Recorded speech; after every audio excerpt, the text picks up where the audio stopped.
One of the things I have always done when I get into any kind of organization is that I identify for myself at least 3 things that I want to achieve within that role, and people will remember you for those things you achieve. This is Changemakers Circle on Click Niger online channel. My name is Ehi Ohiani. Changemakers Circle is the show where we talk about how to optimize development practitioners, and the program is being brought to you by Skill Hub Consulting, an organization that is set out to help development practitioners and organizations to be the best at the work that they do. Today on Changemakers Circle, we are talking about long-term planning or planning for the long term. How CSOs can set their goals and ambitions by defining their mission, purpose, and vision for higher impact. Talking about planning for the future, the advantages of having a structured organization.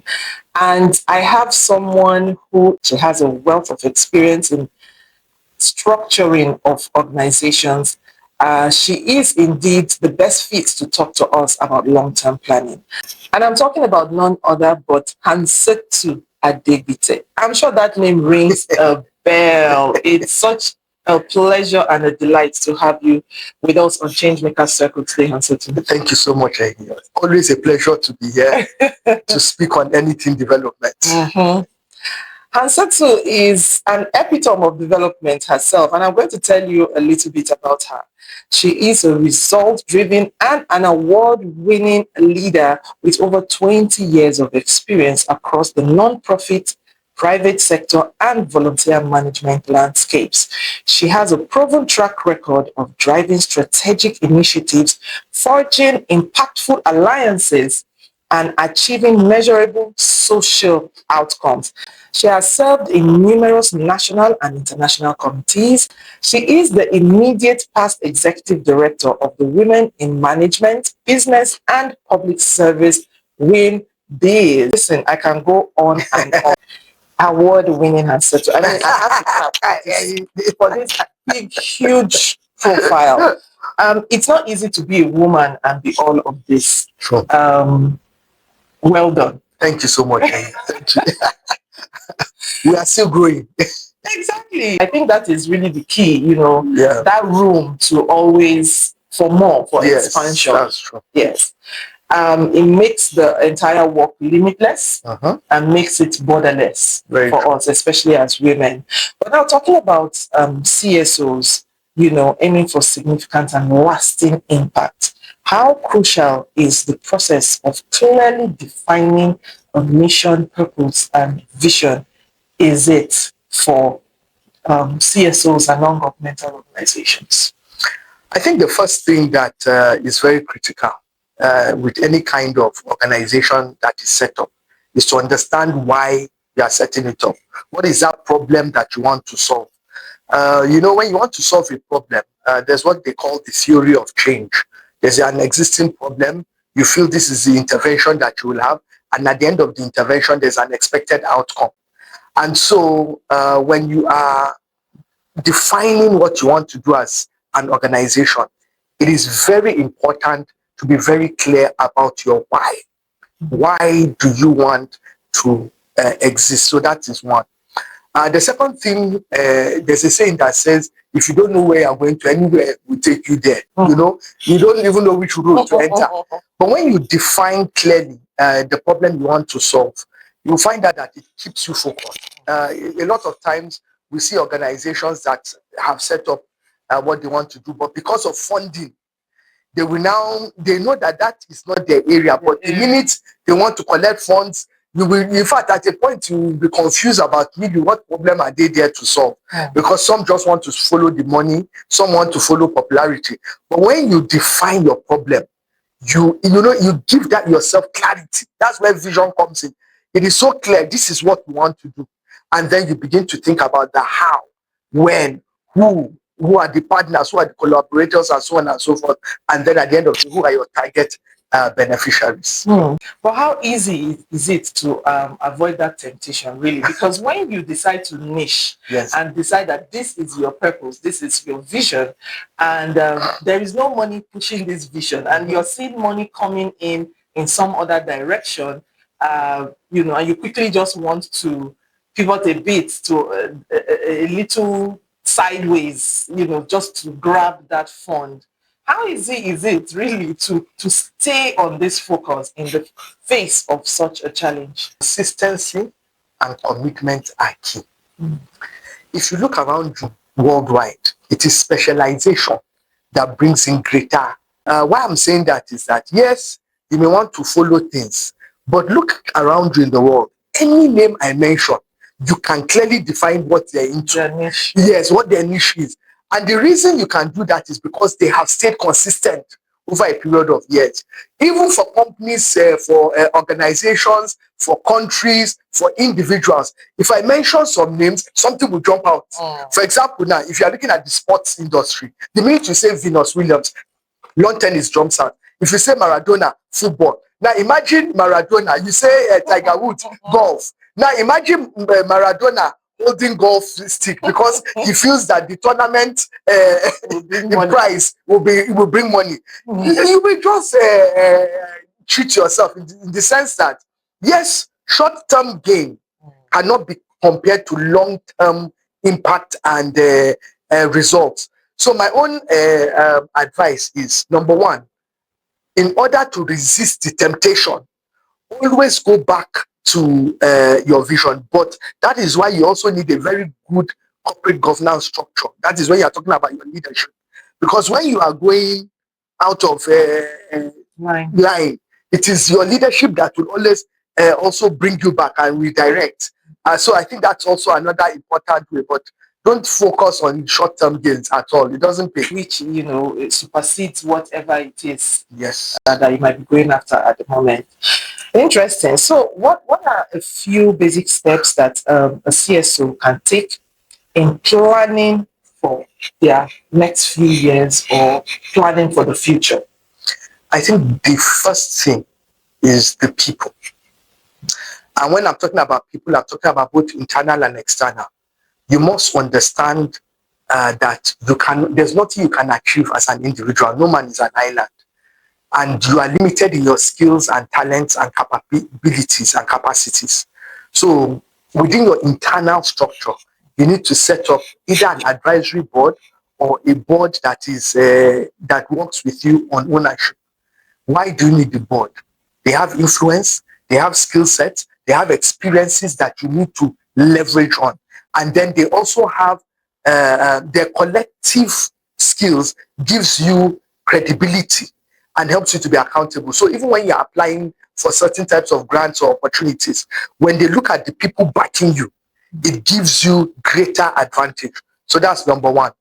The second thing is that when you're looking at your team, so normally when non-profits start, they can employ anything because they just feel they don't have money. They're trying to make money, which is fine. But you must always have two things at the back of your mind.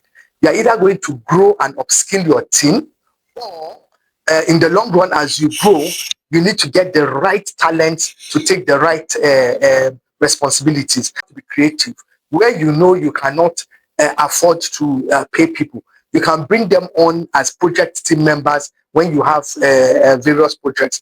The important thing is that whatever you do, your output is what determines whether other people will, call you for anything again. So you need to be very clear on that. And then you need to begin to identify the partners and collaborators that are important to you. Just the stakeholders externally and internally that are relevant to where you are going to. So that's one. The second thing is have a sustainability model. You want to solve a problem, but we know so many organizations that die after 1 or 2 years or even 5 years. So, but if you have a sustainability model, you are looking beyond yourself and looking at it, being a generational kind of organization. And that's where structure comes in. And when I'm talking about structure, I'm talking about your financial model structure, your programs and your interventions, and any other thing that will help you to grow as an organization. I think those are the things I just want to mention for now. It's good to know, but I also know that sometimes the climate changes in terms of the business climate, the operational climate, even in the country. Yes. I remember when COVID came, Okay, it was like a huge shock to a lot of people, and people needed to adapt. Yes. So, what steps can organizations take, in order to quickly adapt when situations change? Very important. In fact, apart from all these natural disasters, we also have policies that can come in every now and then. Number one, you must be a creative and innovative leader, or have a team that is creative and innovative with flexibility. You see, in the world today, there are certain skill sets that are key for any kind of growth, and flexibility is one of them. You cannot be always when they say one cap fits all, or you're an Iroko, nobody can break you. You must be flexible to know that things can change at the shortest of time. So for me, an innovative and creative mindset is very important. The second thing that is very key when you are talking about disruption is that you need to keep an eye of trends, especially for the future. Like now, there's so much talk on AI, a lot of digitalization, transformation, tech, and all that. Some CSOs are just in their shelf ways to handle some of these your skills deficits without spending money. The other thing, as I said, is that if you have an aspirational kind of organogram or plan, what you begin to do is, you see, the more you do things well, the more you attract the kind of input that you need.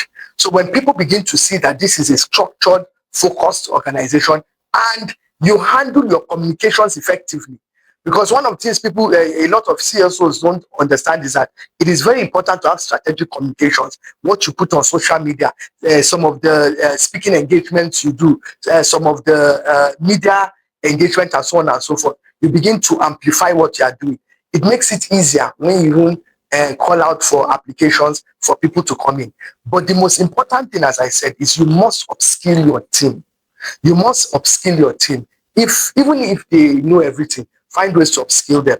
And then through grants, you can build the capacity of your team. It's not all the time that you'll be struggling to pay for things. You can upskill. In fact, there are international donor agencies that their grant is just for building capacity of team members. So you need to research and search for these opportunities. The program is Changemakers Circle on Click Niger online channel, and today I'm speaking about planning for impact for civil society organizations, and I'm talking with Hansatu Adegbite. Now, what's one thing that high impact CSOs do differently when it comes to thinking about the future? Self-development. There is no high impact leader that does not develop self. And I think that for me is one of the most critical things. There is no vision that you will start that you are an expert in everything, but you need to continue to build your capacity so that you are able to face all the challenges that you need to face as you grow. The second most important thing is stakeholder management. You need to understand who your stakeholders are within your sphere of immediate influence, and then the greater environment. You need to be somebody that you can manage stakeholders, and one of the most effective ways to manage stakeholders is that you must be a good communicator, because you must be able to relate with them. You must be able to hang out within conferences and spaces that you will find them, but you need to be able to engage with them. So building collaborations and partnerships for me is key. So those are some of the things I would point out. Yes. How can organizations get that right? What are the things that you should put in place to be able to pick the right thing? Because sometimes it's like some people are just sent and you just wonder where you're getting it wrong. When you are setting up your organization, definitely you're supposed to have an organogram. Now, in setting up your organogram, you should do it in two ways. What you need in the immediate existing frame based on what you can afford. and then an aspirational organogram, saying that as you begin to grow, these are some of the skill sets that you need to fill. So there are two things you can do, especially those of for as many as cannot even afford staffing. Do a call for volunteers. You see, a lot of people want to give back. It's not everybody that wants to work for money. So NGOs, you have to leverage a lot on volunteers. But in bringing in volunteers, you have to also make sure that in this life, there's this what they call what is in it for me. It's either you're giving them some sort of recognition, some sort of appreciation, because you're not paying them anyway, but you need to find a way to make your volunteers feel appreciated. If you don't make them feel appreciated, they won't come back. But the most important thing, as I said, is you must upskill your team. You must upskill your team. Even if they know everything, find ways to upskill them. And then through grants, you can build the capacity of your team. It's not all the time that you'll be struggling to pay for things. You can upskill. In fact, there are international donor agencies that their grant is just for building capacity of team members. So you need to research and search for these opportunities. In getting your team members on board, Yes. to the vision, to getting them excited about the long-term goals and about the long-term vision, how do you achieve this to get your team members to be as excited as you are about what you're setting out to do? Effective communication. You see, when you are clear about the problems you want to solve, you need to, on a weekly basis, imbibe that why, imbibe that this is the problem we're solving, imbibe that this is the impact we're making with your team members. And in some cases, you even need to give them the opportunity to be the ones to contribute at your weekly meetings in that regard. So let me give you a very simple example. You have a mission, you have a vision. It is something that every week your team members should be able to recite maybe at meetings, so that it is ingrained in their subconsciousness. It's not the one that when somebody comes and is asking, what is your mission? All of them are lost. No, they own it because they hear it and they say it every week. And then when you are making impact, I always tell NGOs and CSOs that when you do anything, no matter how small, any program, obviously there will be some level of impact. Now, one of the things you must always do is a debrief. You need to sit with your team to analyze what went well, what didn't go well, what are the areas of improvement, what is the impact we have made. You see, you help them to own that responsibility and accountability for what you are doing, because they're a part of that. When you are planning, so from budgeting to your strategic plans for the year, your programs, your initiatives, everything, they should be involved, so that it is our program. It is not that it is your program, we're just helping you. It is us. There must be that collaborative approach to planning, because that is the only way you get the buy-in of everybody. And then you must also be a listening leader, because at the end of the day, yes, you may not take all the suggestions that come, but at least show that you listen to input. Because exactly, because sometimes it is that input that will save the day. What are some of the common challenges that CSOs face in planning for long term? When you ask CSOs, I know majority of them will say number one is funding. Any CSO, that's the number one thing they will ask. They will mention. Number two, and I'm talking about based on my experience and listening to a lot of leaders in that space. Number two is always around human resource management. That is the people. Just attracting the right people, retaining them, and so on and so forth, growing with them. Then number three is operations. Most CSOs don't know how to run an operations, that is operation management. They do everything, until they burn out. So because there's no structure. So that operations, I think holistically is really about structure. And then I would say the fifth one is effective and strategic communications. So really it's about processes and models, putting the right processes and models in place based on whatever level you are at per time, and then being accountable. Those are really the core that I would say. Okay. In proposing solutions, I want to take this question from the angle of, do CSOs, because yeah, these are problems that they have, but it looks like these problems have clear solutions that many CSOs are not aware of. Yes. Where's the place of consulting, that CSOs are supposed to have? Do they know that these solutions exist? Because I feel like some CSOs just wake up and just start like that. Yeah, exactly. Is there really that process of them going through consultation? Or do they really know, or do CSOs know that these things exist, or they just start to stumble on the problems along the way as they go? You see, one of the things you will learn when you look at the private sector, and I've heard it from various CEOs, when you are building an organization or a company, you need to understand your product, you need to understand your service, and then you need to understand all the modalities around that product. So you find out that those of them that are in manufacturing, for example, they understand their machines. It's not just about the end product.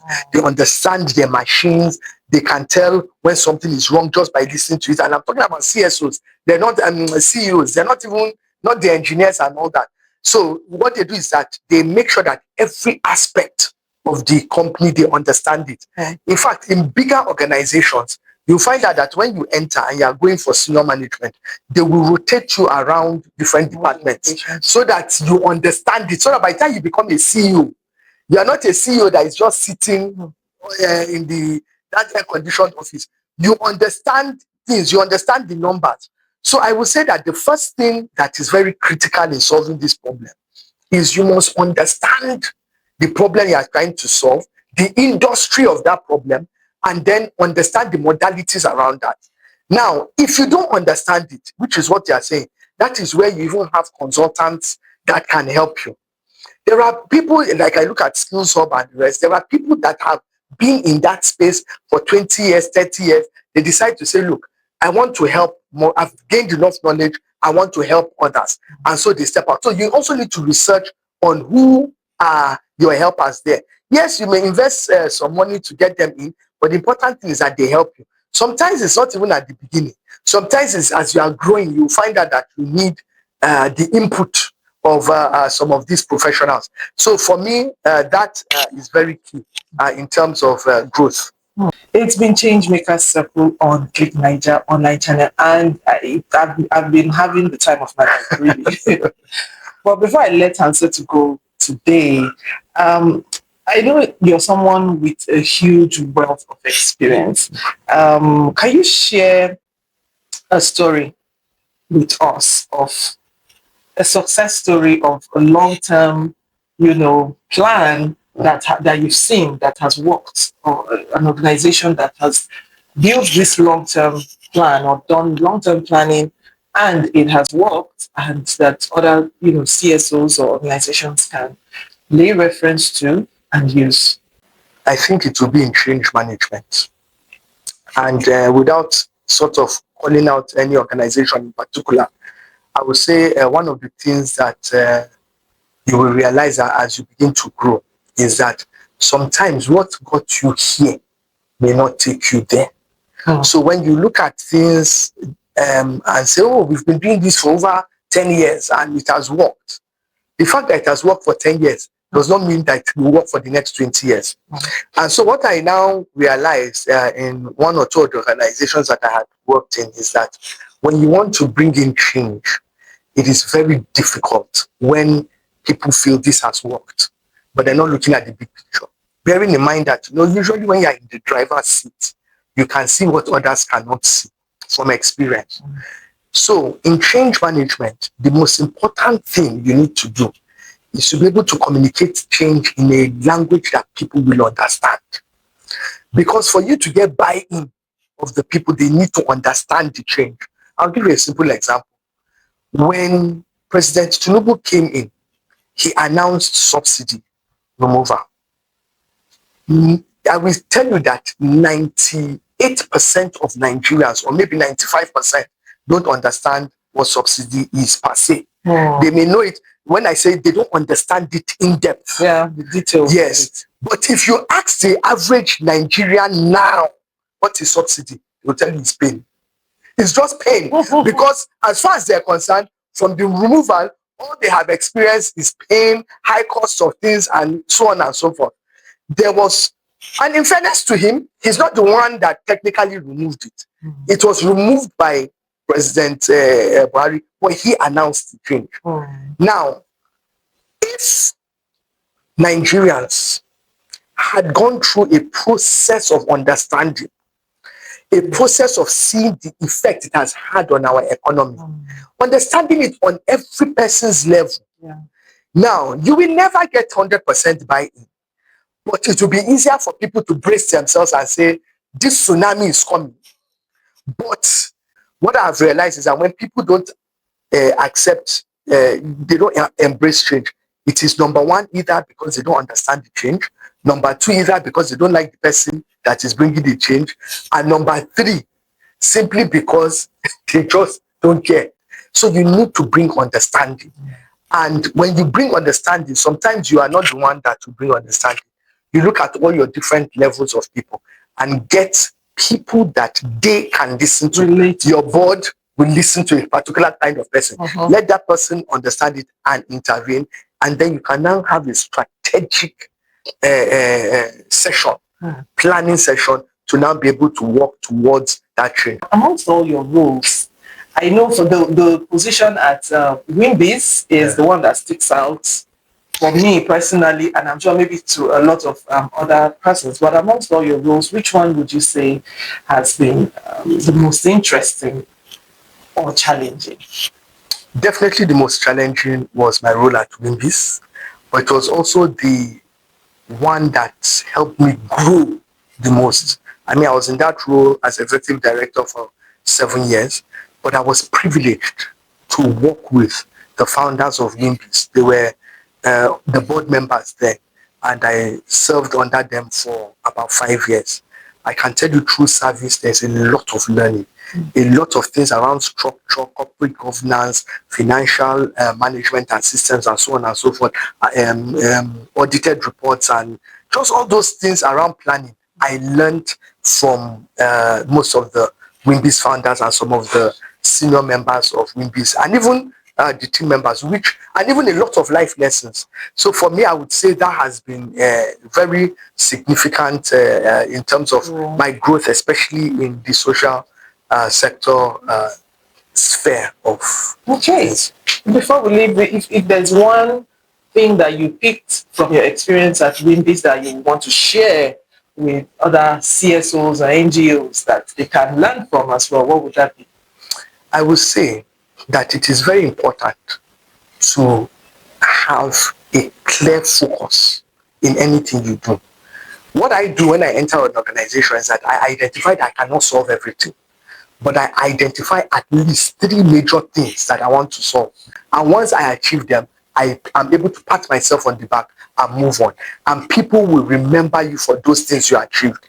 And you must also understand that to get to where you need to go to, it is not just about focus. You must also have the right support system, because there are times that you may not be able to carry yourself. It is that support system that will carry you through all the challenges that you will face. But at the end of the day, with the right mindset, you will make it and you will get to your destination.